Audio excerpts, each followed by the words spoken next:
Welcome, everyone. This is Play Breakdown with Billy Napier, presented by Tower Hill Insurance. Week 1 coach is in the books. 3 plays to look at this week. Let's start with special teams here. VB3 is your new punt return man. Yeah. Of course, you've got a lot of new faces in front of him to set up a big return. Yeah, so we felt like going into the game that there was going to be a huge opportunity to make some big plays on punt return.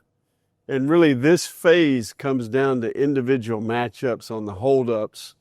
The punter was kind of a low, direct, poor hang time punter. And you can see here that we get one that we can return on the catch here. We do a nice job. We're in position here, right? This is a great finish technique by Jacoby Jackson here in this individual matchup. We're winning here up at the point of attack. Obviously, one loss here, and then we cut the snapper loose and knew we could make him miss. But great vertical cut by VB3, and again, huge yardage exchange here. And again, we think this can be a weapon for us going forward. Coach, how much of this is talent? How much of this is football IQ, especially for a young player like Vernell Brown? Well, that position, you're more of a decision maker and a communicator than you are a ball carrier, right? So it starts with having some intelligence, some football IQ, making really good decisions, then communicating to your blockers.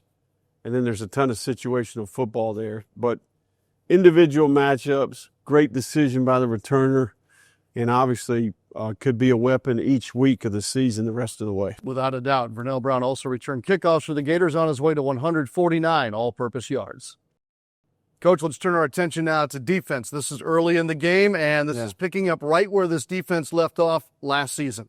Yeah, I think it's obviously a big point of emphasis to create takeaways. This is a unique play, right? You can see here they're pulling the guard and tackle to the weak side as a quarterback read element to the play to the perimeter. We do a good job making them hand it off, and then we do a nice job setting the edge here. We spilled the second puller. You can see the backside backer jumping over the top, and then watch the peanut punch here. Gums punches it out right there. Okay, and then the ball's out. And then obviously, anytime the ball's loose and we have an opportunity to scoop and score in space, we do that. If it was crowded, we would get on it. But right here, he sees an opportunity. Nice job bending his knees there, bending at the waist, scoop and score. And then obviously, he has the speed to go finish it. And it's always good to score on defense. And last now, we take a look at the Gators offense. Coach, the situation presented itself late second quarter, a chance for you, Lagway, and the ones to run the 2-minute offense. It gets you here on the doorstep, and we get our first scoring look at J. Michael Sturdivant. Yeah, we went into the possession with all 3 timeouts. So really great possession overall. We were able to mix it up, run and pass.